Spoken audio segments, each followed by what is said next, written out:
I think it's how many of the great names in the trend following space originally started.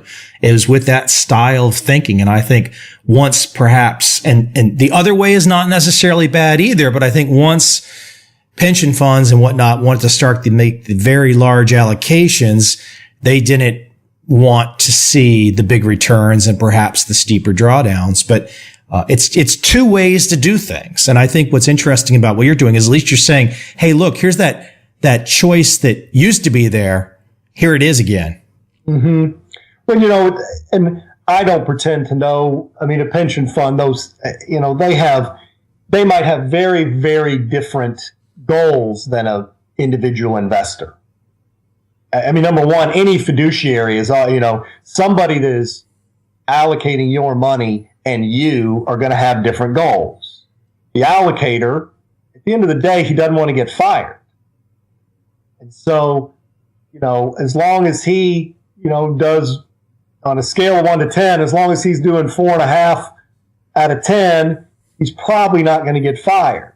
How many millions of people have their money managed by people whose sole motivation is not to get fired? That doesn't seem like the best motivation to have my retirement money with somebody making decisions just based on whether they get fired.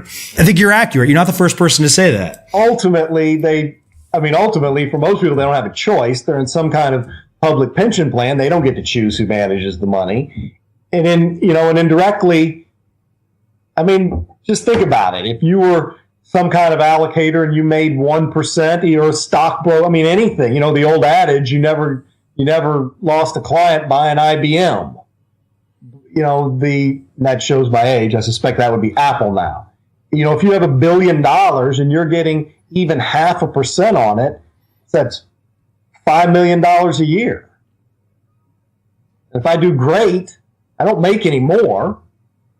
And if I do average, I keep making my $5 million. It's only if I do terribly that all of a sudden I make zero. I kind of have a binary outcome. So I don't begrudge that decision. It's a good decision. And it is also isn't totally just in the self-interest. This guy's allocating money and he's thinking, you know what, guy or gal, and he's saying, the first thing I'm going to do is not lose too much. And he's going out and he's looking at a past performance and he's selecting people who haven't had a lot of volatility and haven't had a lot of drawdowns. And it feels very, very safe. It's a very defensible line of thinking. And I can see how it's in vogue.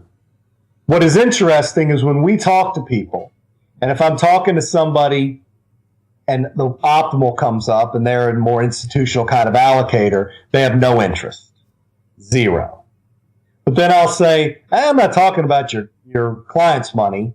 You're never going to give us any of that. I'm talking about your money. Then they want to have a conversation. All of a sudden, the optimal gets a lot more interesting.